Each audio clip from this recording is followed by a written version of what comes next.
And कुछ questions prove करने वाले माधव।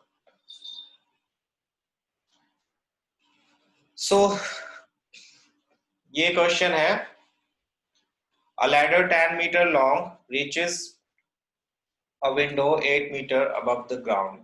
सिंपल सा क्वेश्चन है, 8th क्लास में तुमने किया हुआ है, आंसर देखकर ही पता चल जाएगा, स्टिल करना है तो करना ही है।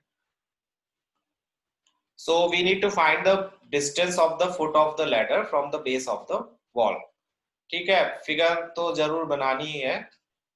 ये वॉल है, ये लैडर है, और ये है वॉल के फीट से लैडर के फीट का डिस्टेंस।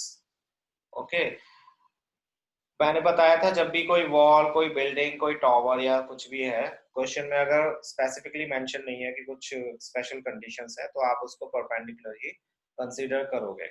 सो ये वॉल है तो ऑब्वियसली स्ट्रेट खड़ी होगी, जिसकी वजह से इसको हम perpendicular on this plane consider करेंगे। Yes, now consider AC is the ladder. The main part is कि आप जब फिगर बनाओगे तो you have to explain each and every part which you are going to use in your solution। ये जो sides हैं इनको आपको एक्सप्लेन करना पड़ेगा कि AC क्या है, AB क्या है, BC क्या है। ओके, अगर आप ये नहीं करके आओगे तो फिर मार्क्स कटने के चांसेस हैं। 9th चैप्टर में सारा आपका यही काम है कि आप फिगर बनाओ, उसको एक्सप्लेन करो।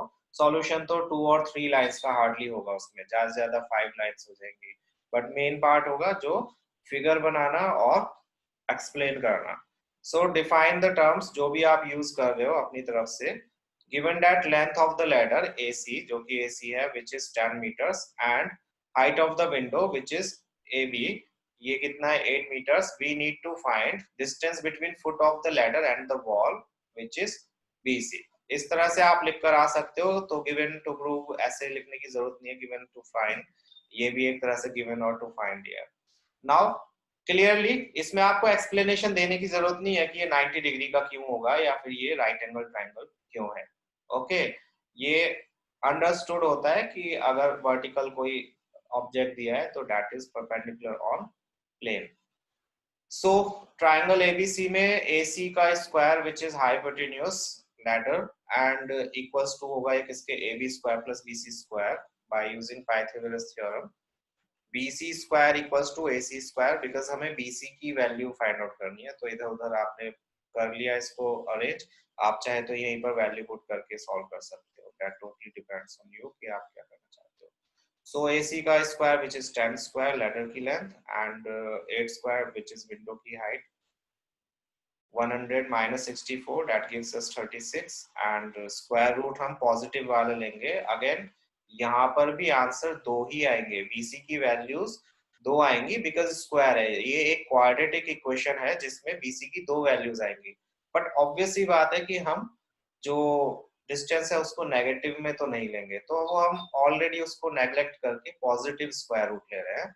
Positive square root means BC की वैल्यू कितनी होगी, +6। आंसर तो 2 ही आएंगे, एक +6 और एक -6, बट -6 ऑब्वियसली डिस्टेंस नहीं हो सकता, तो हम ऑलरेडी उसको नेग्लेक्ट करके चल रहे हैं। ठीक है, ये मत सोचना सर ने तो बोला था कि ऐसे एक आंसर नहीं निकालना है, स्क्वायर होता है तो 2 आंसर्स निकालना है। 2 ही आंसर्स हम निकालेंगे, बट जब हमें पता है कि ऑलरेडी एक आंसर हमारा नेगेटिव आएगा जो कि डिस्टेंस नहीं हो सकता, तो उसको आप नेग्लेक्ट कर सकते हो सिर्फ ऐसे केसेस में जिसमें ये नेगेटिव आंसर ऑब्वियसली हो ही नहीं सकता।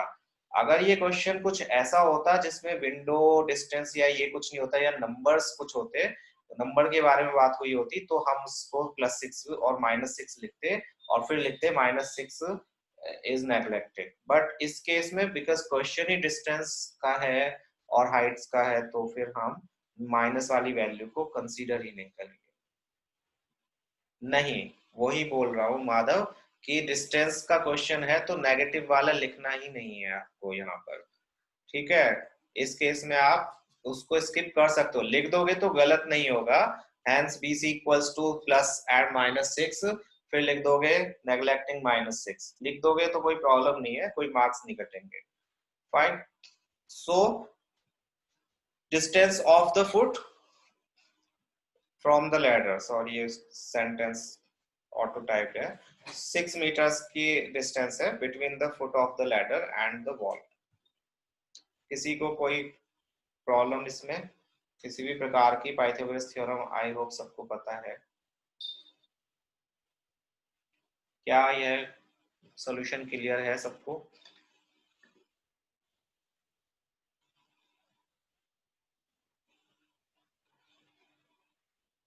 Cool.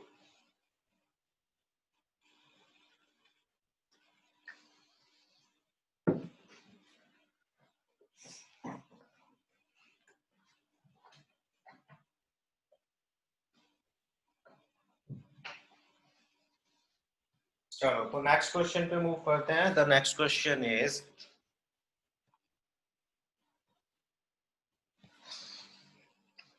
a guy wire attached to a vertical pole of height 18 meter is 24 meter long। Sentence ध्यान से पढ़ना, कई बार जब मिक्सअप दिए होते हैं तो थोड़ा कंफ्यूजन हो जाता है 18 किसकी है और 24 किसकी, हालांकि रेस्पेक्टिवली होती है। Guy wire attach to a vertical pole. I hope guy wire सबको पता होगा। व्हाट इज गाय वायर, क्या होती है? क्या सबको पता है? ये सेंटेंस मिस्टेकन नहीं है? कभी सोचो सेंटेंस मिस्टेक लिखा है, नहीं आदमी तार नहीं होता है, नॉट आदमी तार।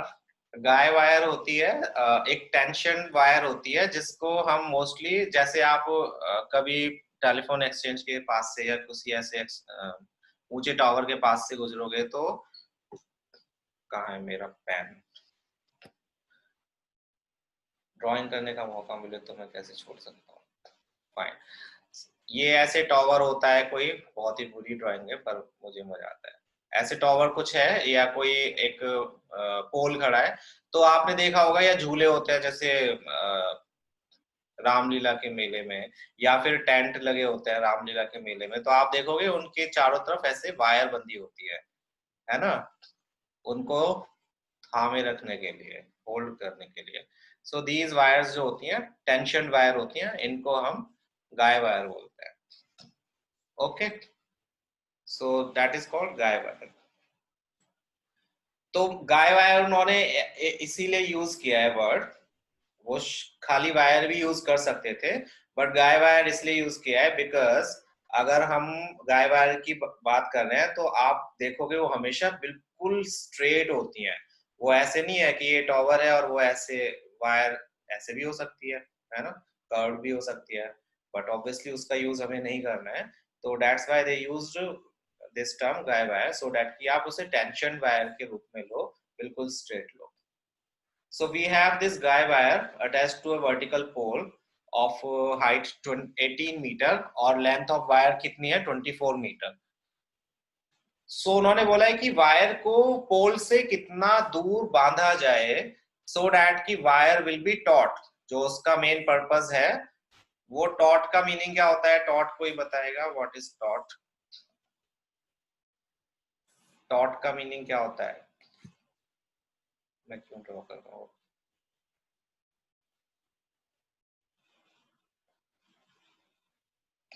TAUT, taught, taught, taught, taught भी बोलते हैं कई एक्सेंट्स में। टॉट का मीनिंग भी एक तरह से स्ट्रेटन ही होता है कि वायर को कितना दूर बांधा जाए सो दैट कि वायर विल बी टॉट, मतलब बिल्कुल एकदम टेंशन हो वो, उसमें कोई स्लैक ना हो। आई होप स्लैक का मीनिंग तो पता होगा, तुम पतंग उड़ाते हो सभी ऑलमोस्ट, कुछ बच्चों को छोड़ के। सो सपोज करो ये हमारा है vertical tower pole, sorry, and ये है टॉट वायर। हमने कंसीडर कर लिया कि सी वो पॉइंट है जहां पर इस वायर को अगर हमने बांधा तो वो बिल्कुल स्ट्रेट होगी, टॉट होगी, दैट विल बी टॉट, यानी कि तनाव सहित कह सकते हो हिंदी में। So we need to find out BC की, बीसी का डिस्टेंस कि वो टॉवर से या पोल से कितनी दूर पर बांधी जाएगी। स्टेक, स्टेक भी पता है सबको, वर्ड्स भी क्लियर होने चाहिए, कभी बाद में तो हमें तो इसका मीनिंग भी नहीं पता था, कई बच्चे ऐसे भी होते हैं। स्टेक मीन क्या होता है? ना तो किसी ने टॉट के बारे में बताया ना स्टेक के बारे में। What is stake? Steak meat steak नहीं है ये, नहीं वही बोल रहा हूँ, it's not a meat steak. Turkey steak नहीं है, वो स्टीक होता है स्टेक। ये स्टेक है, स्टेक होल्डर वाला भी स्टेक नहीं है ये। No not floor. Hindi word बताऊंगा तो थोड़ी हंसी भी हंसी तो नहीं, बट हाँ बहुत कॉमनली यूज वर्ड है, जिसको आप खुंटी बोलते हो एक तरह से। खुंटी होती है जिसको हम लगा के उसमें कुछ बांधते हैं, है ना, देखा होगा दीवार में एक खुंटी लगाते हैं, फिर उसमें वायर बांधते हैं, रस्सी बांधते हैं कपड़े सुखाने के लिए और समथिंग लाइक दैट। तो उसको हम, हाँ kind of hook, so that is called stake. चलो इनफ इंग्लिश का ज्ञान। अब ऑब्वियसली ये पोल है, वर्टिकल है, तो राइट एंगल ट्राइंगल बनाएगा with wire. We need to find out BC, तो इसको हम एक्सप्लेन करेंगे। Consider AC is the guy wire, AC जो है वो गाय वायर है, और A is the point on pole where its one end is attached. ये बिल्कुल पोल के समझ लो एक एंड पर अटैच्ड है। And given that length of the guy wire which is 24 meters AC। Who left, किसका नेट गायब हो गया, चलो जो भी थे। And height of the pole is 18 meters. We need to find out distance between foot of the pole and the stick of other end of the wire, means BC। ये हमें कैलकुलेट करना है, तो ऑब्वियसली पाइथागोरस थ्योरम का use करेंगे। AC square equals to AB square plus BC square. AC की value हमें पता है, AC स्क्वायर 24 है गाय वायर की length, and 18 square is height of pole. Solve किया, 576 माइनस 324, आंसर क्या आएगा, कौन बताएगा। 576 माइनस 324 कितना होता है?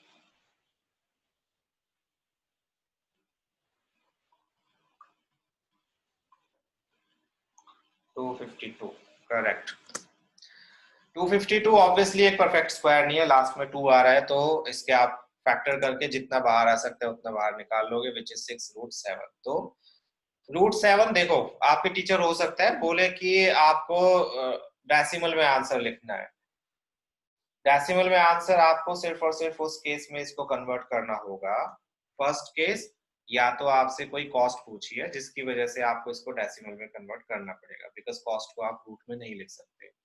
सेकंड केस, क्वेश्चन में मेंशन्ड होगा कि √7 की वैल्यू इतनी यूज करो। जहां भी वो रूट की वैल्यू यूज करवाना चाहेंगे, आप फर्दर एक्सरसाइजेस में भी देखोगे चैप्टर्स में, जहां भी वो √3 √2 इनकी वैल्यूज या √5 की वैल्यूज सब्सटीट्यूट कराना चाहेंगे, वहां पर वो क्वेश्चन में स्पेसिफिकली देंगे। और ऐसा ही होगा बोर्ड की एग्जाम में भी, बोर्ड्स में भी वो देंगे अगर उनको रूट की वैल्यू यूज करानी है तो। एंड या फिर थर्ड केस ये होगा कि क्वेश्चन में लिखा होगा फाइंड द वैल्यू या find the length up to the two places of decimal or something like that। तो तब आपको डेसिमल में कन्वर्ट करना है, otherwise you can leave this answer right here. Decimal में कैसे करेंगे, 8th क्लास में आना तब बताएंगे डेसिमल में कैसे करेंगे।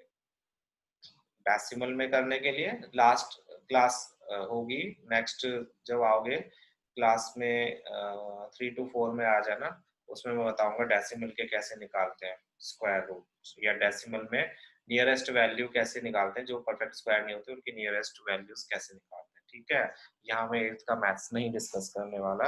अगर तुम्हें याद नहीं है तो 8th की क्लास ज्वाइन कर लो, फ्री ऑफ कॉस्ट होगी, आ जाना, no charges.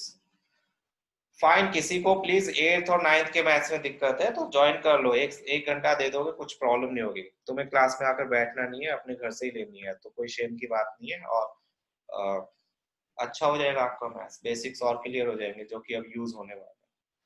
Fine, so distance between stake and pole is 6√7। This is the answer. I hope किसी को इसमें कोई भी प्रॉब्लम नहीं होगी। नेक्स्ट क्वेश्चन अगेन ऐसा ही। An aeroplane leaves an airport and flies due north at a speed of 1000 kilometers per hour.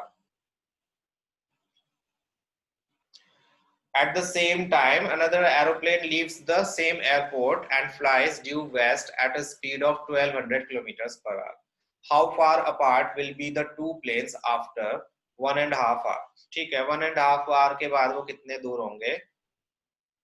जब मैं स्लाइड बना रहा था तो मुझे थोड़ा सा मन कर रहा था एनिमेशन बनाने का, so I tried कि मैं कुछ बनाऊं. So we have this airport and we have this plane. एक plane तो गया नॉर्थ की साइड, थोड़ा वो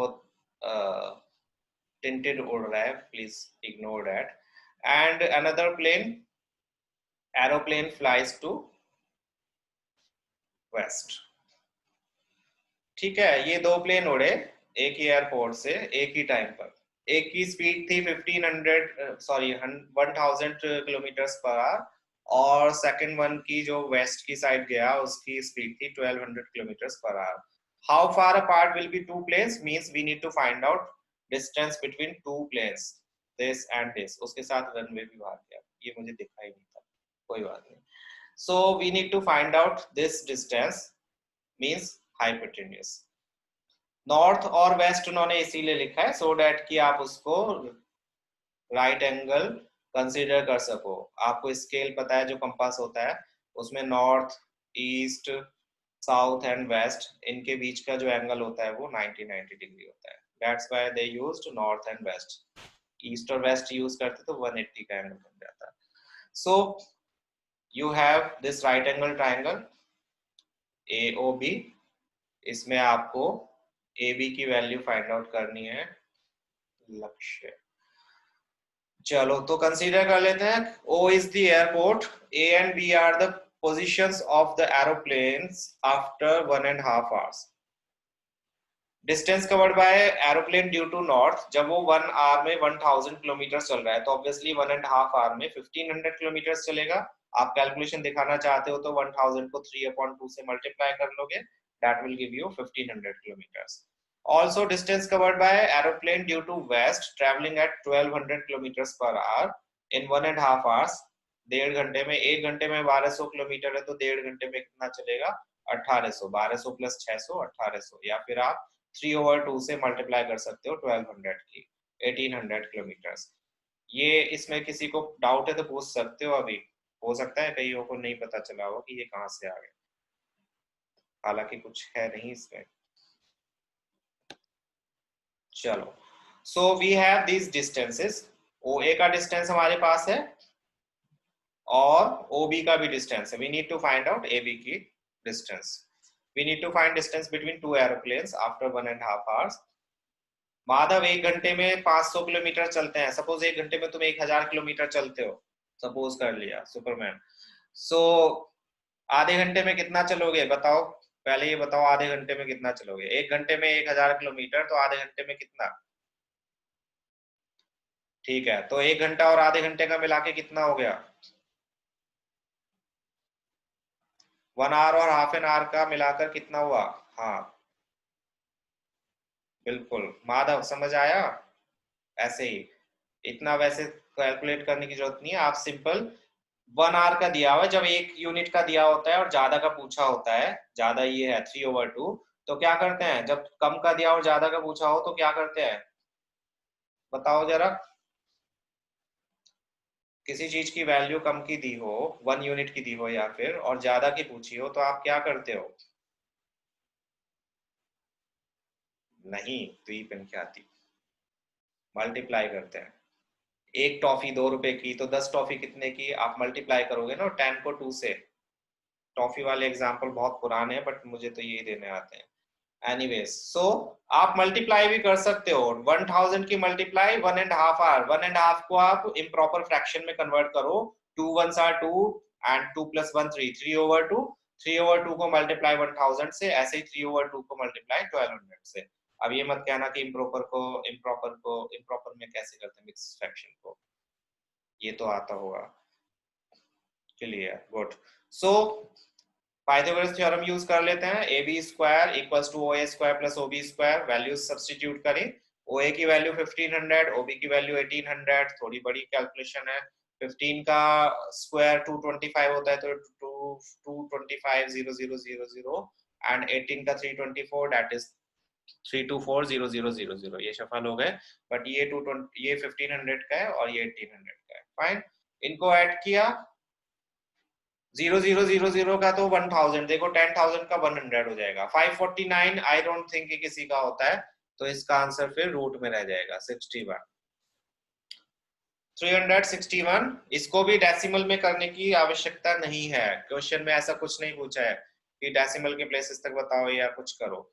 सो distance between two aeroplanes after 1.5 hours is 306.61 kilometre.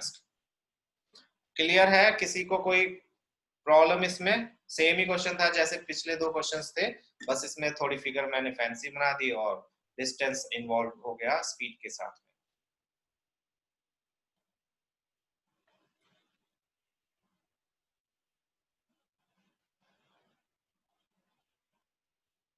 Cool, smart बच्चे।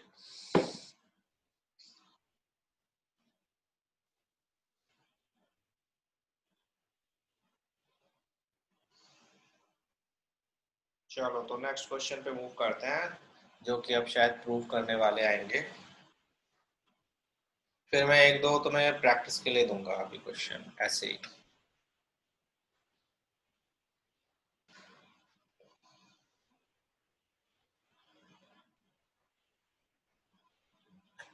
टेस्ट कैसा था वैसे, जिसने भी दिया था? बहुत इजी था, एंड इंस्ट्रक्शंस भी पढ़ लिया करो टेस्ट पर। टेस्ट पर मैंने लिखा था इंस्ट्रक्शंस में कि आपको 4 o'clock से पहले तक पीडीएफ भी सबमिट करानी है। आप में से कईयों ने तो 4:27 पे भी भेजा मेरे को टेस्ट, और 4:27 के बाद भी भेजा, मतलब 4 o'clock का टाइम था एंड हाफ एन आवर उसमें एक्स्ट्रा भी है। आई डोंट नो कि क्यों इतना टाइम लगा। इतने ऐसे क्वेश्चंस, वो भी 40 मिनट्स के लिए बहुत होते हैं, इतना तो टाइम आपको मिलेगा भी नहीं। मैंने ज्यादा ही टाइम दिया था जस्ट इस वजह से, सो डैट की फर्स्ट टाइम है, ज्योमेट्री के क्वेश्चंस हैं। ओके, कोई बात नहीं, इतना तो चल जाएगा, बट ट्राई करो अपनी स्पीड। अगर तुम देखो, मुझे नहीं पता कितना लेट किया, मैंने अभी चेक नहीं करा है, बट आप में से जिसने भी लेट सबमिट किया है, अगर आफ्टर 4 o'clock तुमने सबमिट किया है और 3 o'clock स्टार्ट नहीं हुआ था, 3:15 पे भी अगर करा होगा, उसके बावजूद भी अगर आपने 4 o'clock के बाद अगर इसको सबमिट किया है, तो आपकी स्पीड बहुत स्लो है। You need to work on your speed.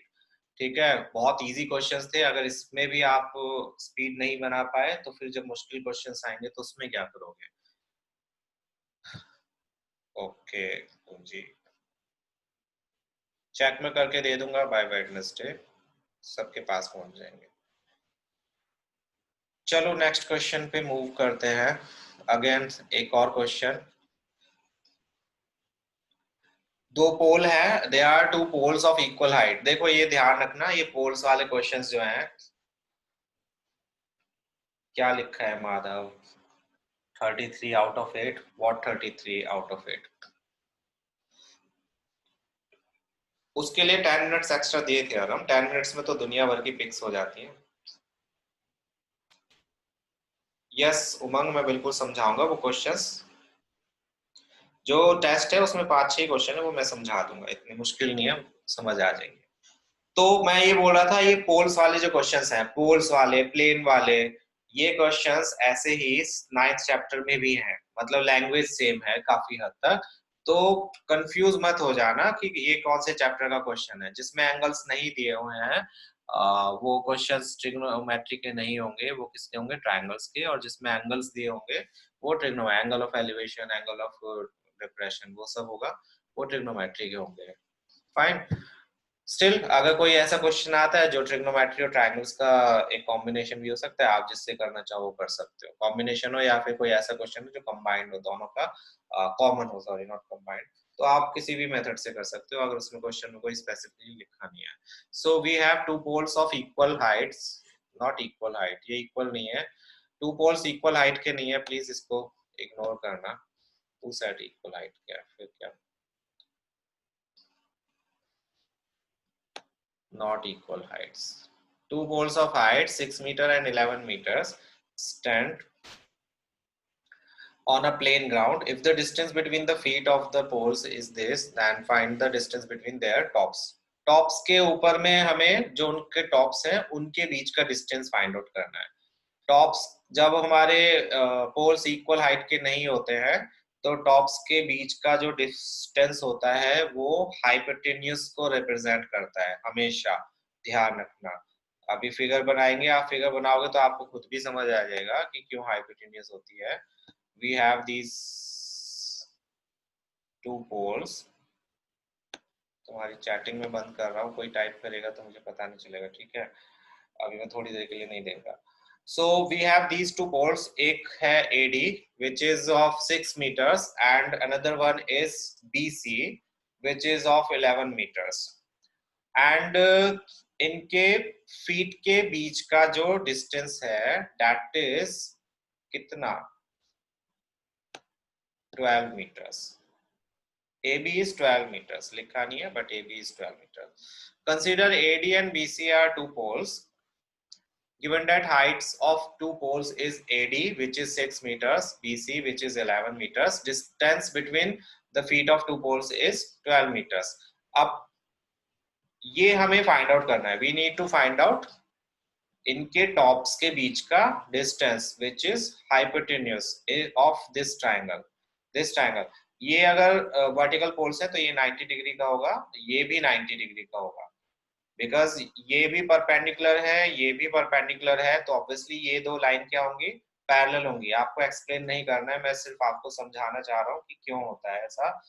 ये एक परपेंडिकुलर होगा, वर्टिकल पोल है, ये भी परपेंडिकुलर होगा, तो ऑब्वियसली ये दोनों लाइंस क्या हैं?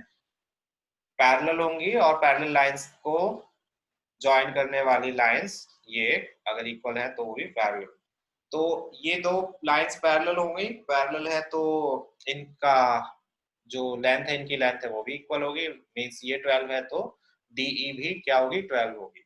here DE equals to AB that is 12 and CE अगर आपको कैलकुलेट करनी है तो CE कैलकुलेट करने के लिए इस पूरे 11 में से हम ये यहाँ तक की हाइट विच इज 6 मीटर्स इसको माइनस कर देंगे which gives us 5 metres. Yup, तो ये 5 मीटर्स है हमारे पास। एंड यस गर्ल, ये 5 मीटर्स, ये 12 मीटर्स, करेक्ट।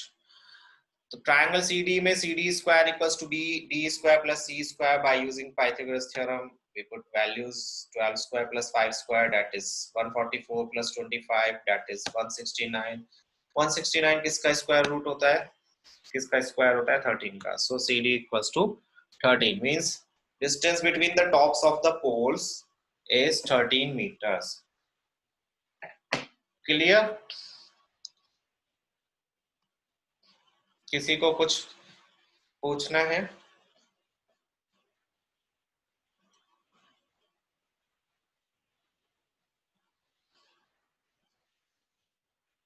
ठीक है, बस ये लास्ट ही था आई थिंक न्यूमेरिकल्स में जो मैं सॉल्व करने थे। अब प्रूफ वाले स्टार्ट होंगे जो इम्पोर्टेंट क्वेश्चन है। 13 से मैंने बताया था इम्पोर्टेंट क्वेश्चन, जिसमें से एक ना एक क्वेश्चन आएगा ही आएगा 100%, अगर MCQs नहीं होते हैं तो।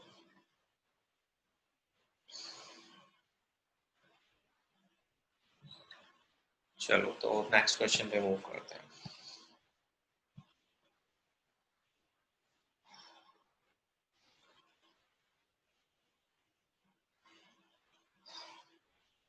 ये इजी क्वेश्चन है, देखो पहले मैं एक्सप्लेन कर देता हूँ। ये क्वेश्चन दिया हुआ है, इसमें ट्राइंगल दिया हुआ है, उसमें कुछ पॉइंट्स हैं और ट्राइंगल है कैसा? राइट एंगल है। जब राइट एंगल ट्राइंगल आ जाए तो थोड़ा सा माइंड में आ जाना चाहिए कि इसमें हम शायद पाइथागोरस थ्योरम का यूज कर सकते हैं।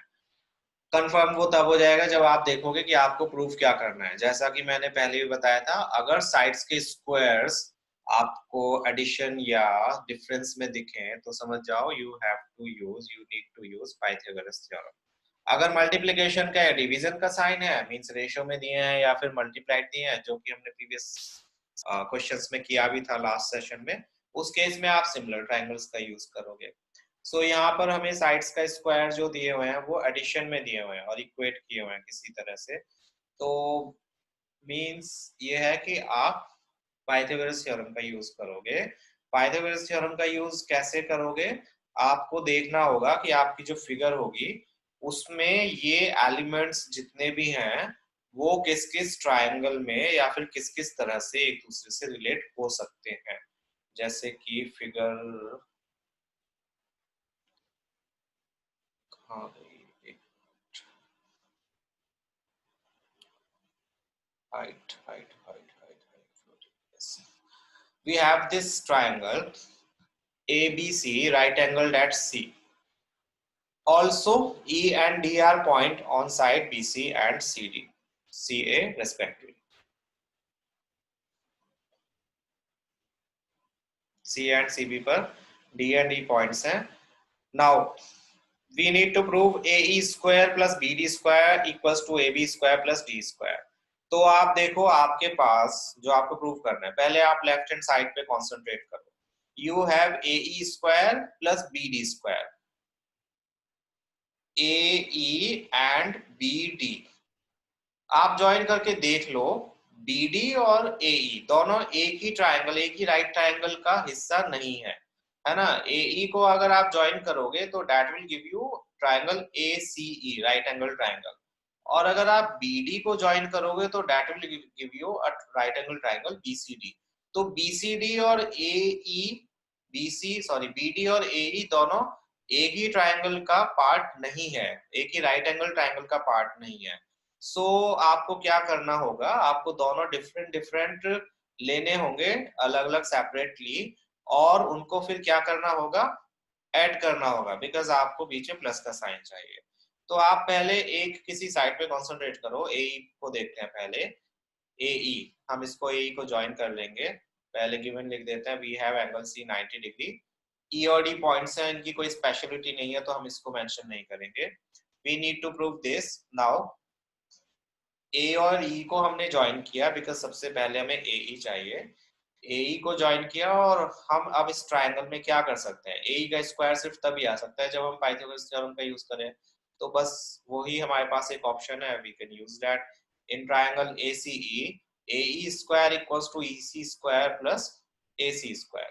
फाइन, ये हमने कर लिया सॉल्व. फर्स्ट इक्वेशन हो गई. इसके आगे हम इसमें कुछ नहीं करेंगे बिकॉज हमें नेगेटिव साइन तो नहीं चाहिए और ना ही हमें इधर उधर कुछ और चाहिए. तो अभी हम ए स्क्वायर एक साइड में चाहिए, उसको हमने ऐसे ही रख लिया. Now let's move to BD.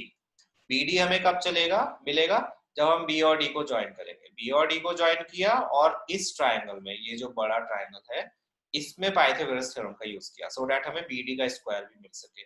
We get BD का square equals to BC square plus AC CD square. Sorry, fine.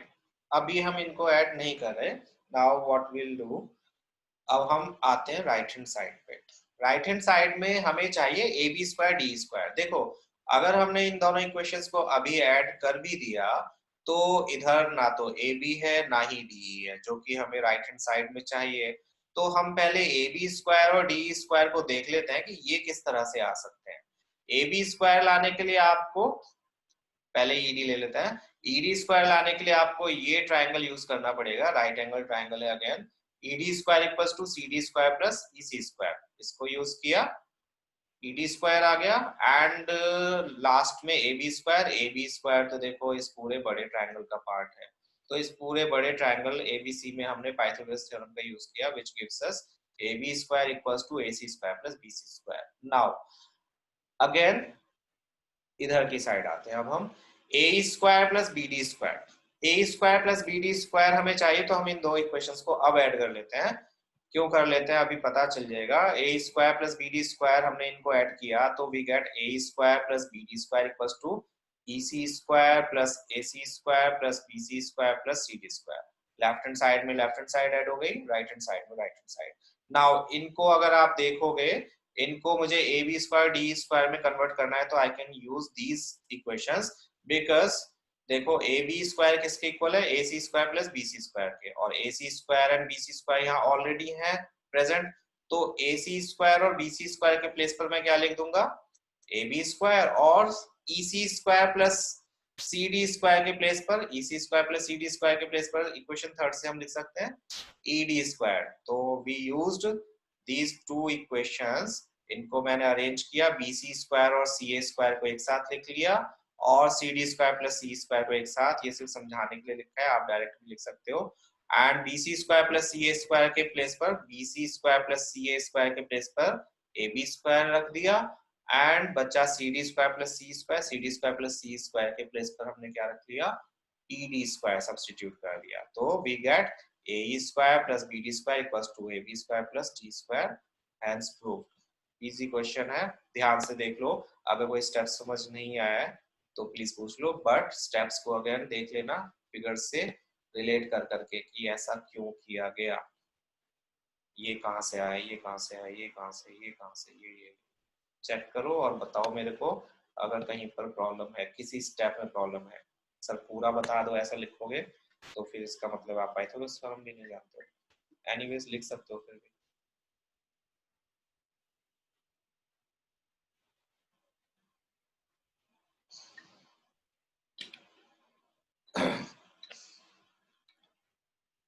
ध्यान से देखो, जो तुम्हें चाहिए था और जो तुम्हें दिया हुआ है, आपको सिर्फ और सिर्फ यही करना है। एडिंग के बाद में कुछ नहीं किया माधव, एडिंग के बाद में ये जो हमारे चार एलिमेंट्स हैं इनको इन इक्वेशंस से हमने रिलेट किया। यहाँ पे सी स्क्वायर और CD स्क्वायर, सी स्क्वायर और CD स्क्वायर ये किसके इक्वल है, ED स्क्वायर के इक्वल है। तो मैंने सी स्क्वायर और CD स्क्वायर के प्लेस पर ED स्क्वायर लिख लिया and BC square plus CA square, CA square और BC स्क्वायर ये किसके इक्वल है, CA स्क्वायर और BC स्क्वायर AB स्क्वायर के इक्वल है। तो इनके प्लेस पर मैंने AB स्क्वायर लिख दिया, बस ये किया है। ठीक है, ये इसके बाद में डायरेक्ट ये वाला स्टेप तुम लिख सकते हो, ये सिर्फ तुम्हें समझाने के लिए था, मैंने अरेंज करे थे ये सो डैट कि एक ही इक्वेशन के इक्वल तुम रख सको। ध्यान से स्टेप्स देखोगे तो खुद भी समझ आ जाएगा तुम्हें और वो ज्यादा बेटर होगा। देखो कि ये इसके प्लेस पर क्यों आ गया, कैसे आ गया, वहां रीजन लिखे हो उस रीजन को भी देखो, है ना। इक्वेशन 3 और 4 लिखा है तो आप देखोगे 3 और 4 में ऐसा क्या था जिसकी वजह से AB स्क्वायर D स्क्वायर आ गया। तो आप देखोगे AB स्क्वायर किसके इक्वल था, AC स्क्वायर BC स्क्वायर के। तो क्या ऊपर वाले स्टेप में ये दो वैल्यूज थी जिसकी प्लेस पर हमने ए बी स्क्वायर रख लिया, यस ये दो वैल्यूज थी। ऐसे ही इक्वेशन थर्ड में देखोगे ये दो वैल्यूज यहाँ पर थी जिसके प्लेस पर हमने ई डी स्क्वायर। कंस्ट्रक्शन नहीं लिखनी बच्चे, इनको हम कंस्ट्रक्शन नहीं लिखते क्योंकि कंस्ट्रक्शन ये हमने अपनी तरफ से नहीं करी है, ये तो क्वेश्चन में ही दिया हुआ था। देखो उन्होंने ए बी स्क्वायर का जिक्र किया है जो कि ऑलरेडी है, डी स्क्वायर का जिक्र किया हुआ है जो कि इन्होंने तो नहीं ज्वाइन करके दिया था, बट अगर डी स्क्वायर उन्होंने क्वेश्चन में दिया है दैट मींस इन्होंने कंसीडर किया होगा कि ये और डी को ज्वाइन करना है। फाइन, तो जो क्वेश्चन में हमें एलिमेंट्स दिए होते हैं उनको तुम्हें डिफाइन करने की जरूरत नहीं है कि हमने ई को डी से ज्वाइन किया, join E D, join B D. But अगर आप लिखना चाहते हो तो लिख भी सकते हो, उसमें कोई गड़बड़ नहीं होगी। केयरफुली लिखना कि हमने इनको ज्वाइन कर लिया और इससे हमें ये ट्रायंगल मिल गया। फाइन, 3 मार्क्स का क्वेश्चन आ सकता है ये। It's just important question, not most important. इसके बाद के जो दो क्वेश्चंस हैं वो most most most most important है। जिनके पास बुक्स होंगी पुरानी, मैंने बताया था उस पर इम्पोर्टेंट लिखा होगा जरूर, और जिसकी पुरानी बुक है उस पर इम्पोर्टेंट नहीं लिखा है तो वो जिसकी भी बुक होगी उसके पूरे मार्क्स नहीं आए होंगे, मतलब इन क्वेश्चंस में नहीं आए होंगे। एनीवेज चलो नेक्स्ट क्वेश्चन पे मूव करते हैं।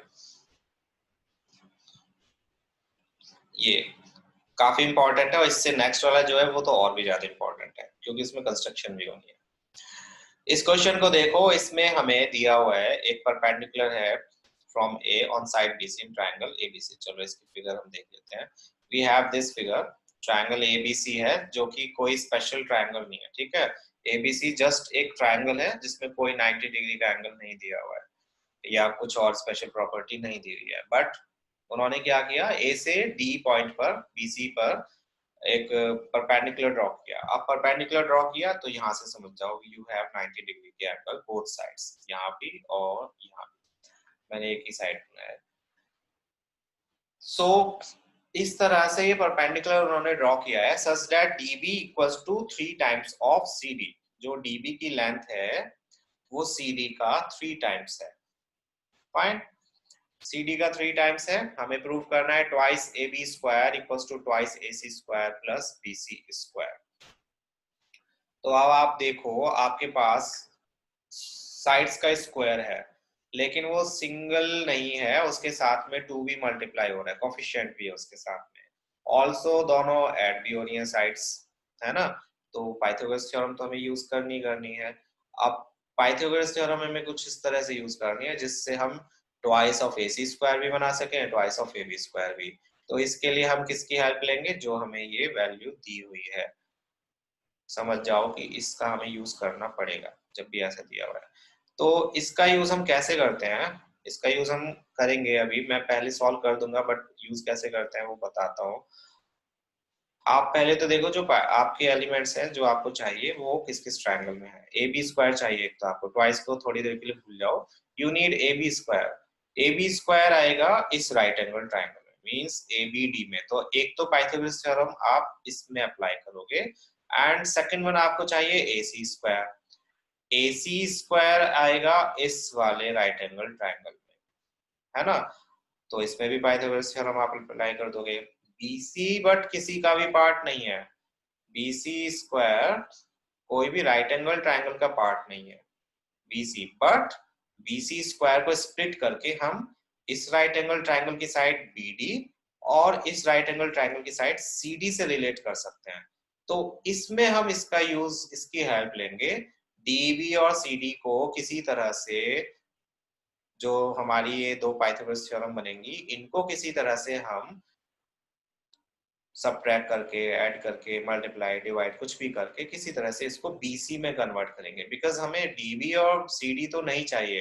जब हम इसमें पाइथागोरस थ्योरम अप्लाई करेंगे तो इसमें CD आएगा, इसमें पाइथागोरस थ्योरम अप्लाई करेंगे तो इसमें DB आएगा, जिनकी हमें जरूरत नहीं है। लेकिन CD और DB से रिलेटेड कोई और चीज है जो हमें चाहिए, विच इज BC। तो हम CD को और DB को BC में कन्वर्ट करेंगे, इसीलिए। तो स्टार्ट करते हैं पहले। We have AD perpendicular on BC, DB equals to thrice of CD। इसको ध्यान से देखना कि किस तरह से BC में हमने कन्वर्ट किया है। DB CD के इक्वल है 3 टाइम्स ऑफ CD के। प्रूव हमने करना है ये, तो DB को पहले ले लेते हैं, BC को हमने स्प्लिट किया, BC को हम लिख सकते हैं BD प्लस CD। फाइन, और BC के प्लेस पर तो BC आ गया, BD को हम क्या लिख सकते हैं, देखो BD is thrice of CD। तो BD के प्लेस पर 3 टाइम्स ऑफ CD लिखा और एक CD ये है, that means BC equals to आ गया 4 टाइम्स ऑफ CD।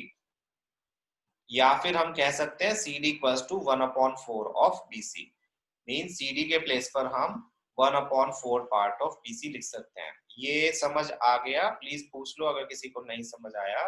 हमने BC को BD और CD में कन्वर्ट किया सो दैट कि हम BD और CD की वैल्यूज फाइंड आउट कर सके। BD के प्लेस पर क्वेश्चन में BD के प्लेस पर 3CD दिया हुआ था, तो BD के प्लेस पर 3CD लिख दिया। तो 3CD प्लस CD कितना हो गया, 4CD। तो CD की वैल्यू आ गई 1/4 BC। ये हमने CD की वैल्यू इसलिए निकाली है सो दैट जब हम इसमें पाइथागोरस थ्योरम अप्लाई करेंगे तो CD के प्लेस पर हम क्या लिख सकें, 1/4 BC, बिकॉज हमें जो प्रूव करना है उसमें BC की जरूरत है, ना कि CD की। ओके, सिमिलरली अब हम DB की भी वैल्यू निकालेंगे, बिकॉज हमें इसमें भी पाइथागोरस थ्योरम अप्लाई करनी है, और DB की हमें जरूरत नहीं है, बट DB से रिलेटेड BC की जरूरत है। सो हम DB की वैल्यू निकालते हैं। DB को हम क्या करेंगे, DB किसके इक्वल था, 3 टाइम्स ऑफ CD के, और CD के प्लेस पर मैं क्या पुट कर सकता हूँ, CD के प्लेस पर 1/4 BC रखा, तो ये हो गया 3/4 BC। ठीक है, ये वैल्यू को मैंने फर्स्ट इक्वेशन में पुट कर दिया, तो DB की वैल्यू आ गई 3/4 BC। तो DB भी कन्वर्ट हो गया 3 BC के रिगार्डिंग। ठीक है, समझ आ गया? प्लीज यही बता दो अगर किसी को प्रॉब्लम है तो, फर्दर मैं तभी सॉल्व करूंगा। कोल,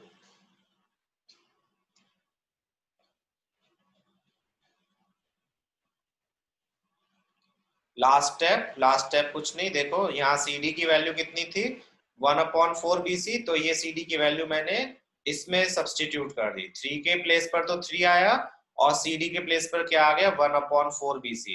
जब 3 की मल्टीप्लाई 1/4 BC से करेंगे तो आंसर क्या आएगा 3/4 BC। That's how we get dB की वैल्यू 3/4 BC। Got it? और हम कोड नाउ अब हम अपने मेन काम पे चलते हैं which is Pythagoras theorem. Triangle ADC में वी अप्लाइड और ADB में we applied Pythagoras theorem. ADB में using Pythagoras theorem we get, देखो एक चीज और ध्यान रखना, when you have one triangle and उसके अंदर दो राइट एंगल ट्रायंगल या तीन भी बन रहे हो, कितने भी बन रहे हो, और आपको कुछ ऐसा प्रूव करना है जिसमें उन दोनों ही ट्रायंगल्स के एलिमेंट्स आ रहे हैं, तो you need to find a common thing, common element जो दोनों ट्रायंगल में हो। ये मैंने फर्स्ट एक्सरसाइज सेकंड एक्सरसाइज में बताया था कि आपको कॉमन चीज देखनी है कि क्या है उनमें। यहाँ पर इस ट्रायंगल में और इस ट्रायंगल में कॉमन क्या है, विच साइड इज कॉमन, बताओ ADC और ADB में क्या कॉमन है जिसकी वजह से हम इनको इक्वेट कर सकते हैं, कौन सा ऐसा एलिमेंट है। Yes, AD is the element जिसकी वजह से मैं इन दोनों को कॉमन करूंगा, वो इक्वेट करूंगा। Very good. So you need to concentrate कि आप जब पाइथागोरस थ्योरम अप्लाई करोगे आप AD को एक तरफ छोड़ोगे, बाकी सारे एलिमेंट्स को दूसरी तरफ ले जाओगे, सो डैट कि दोनों को आप इक्वेट कर सको। Yes, very good art. So AB square equals to DB square plus AD square in this triangle by Pythagoras theorem। AD को एक तरफ छोड़ा, बाकी सबको उधर लेगा, DB को उधर ले जाओगे तो ये हो जाएगा AB square minus DB square। Fourth equation, ऐसे ही इस वाले ट्रायंगल में we apply Pythagoras theorem जिसकी वजह से हमें मिला AC square equals to CD square plus AD square। Again AD को यहाँ छोड़ा और बाकी सबको दूसरी तरफ ट्रांसपोज कर लिया, जिससे हमें मिला AD square equals to AC square minus CD square। Now equation fourth और फिफ्थ से दोनों ही AD स्क्वायर के इक्वल है, तो we can say AB square minus DB square किसके इक्वल होगा, AC square minus CD square के। इक्वेट कर लिया दोनों इक्वेशंस को, इक्वेट किया तो वी गेट दिस। मैं तुम्हारी चैटिंग हाइड कर रहा हूँ बिकॉज मुझे स्क्रीन नहीं दिख रही है। Yes, so from equation fourth and fifth we get AB square minus DB square equals to AC square minus CD square because दोनों ही AD square के इक्वल थे। अब यहाँ पर आप वैल्यू सब्स्टिट्यूट कर दोगे, देखो आपके पास में क्या क्या आ गया जो आपको प्रूव करना है। एक इक्वेशन में आपको AB स्क्वायर चाहिए, AB स्क्वायर यहाँ है, AC स्क्वायर चाहिए, AC स्क्वायर यहाँ पर है, बस क्या है BC स्क्वायर यहाँ पर नहीं है, बट DB और CD हैं जिनकी वैल्यू हमें पता है कि BC के रिगार्डिंग क्या है, BC से इनको हम कैसे रिलेट कर सकते हैं। तो DB के प्लेस पर, DB हमें नहीं चाहिए, DB के प्लेस पर हम पुट कर देंगे 3/4 of BC। 3/4 of BC put किया, don't forget to put whole bracket का स्क्वायर। अगर आपने DB के प्लेस पर ऐसे ही 3/4 BC लिख दिया तो आप प्रोबेबली BC का स्क्वायर कर दोगे, 3/4 का स्क्वायर नहीं करोगे। प्लीज ब्रैकेट्स का यूज करना carefully. And AC as it is रहने दिया बिकॉज हमें AC चाहिए, तो AC को हम नहीं कुछ भी छेड़ेंगे। और CD के प्लेस पर हमने क्या पुट कर दिया, CD की वैल्यू हमारे पास थी 1/4 ऑफ BC। अब इनको रीअरेंज करा, AC को मैं इधर ले आया थोड़ी देर के लिए सो डैट कि इनको सॉल्व कर सके।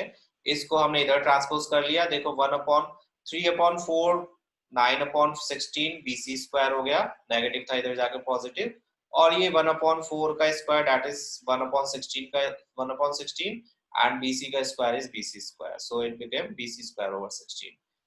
इनको ऐसे ही रहने दिया और इनको सॉल्व करोगे जब एलसीएम लेकर तो 9BC square minus 1BC square that is 8BC square over 16।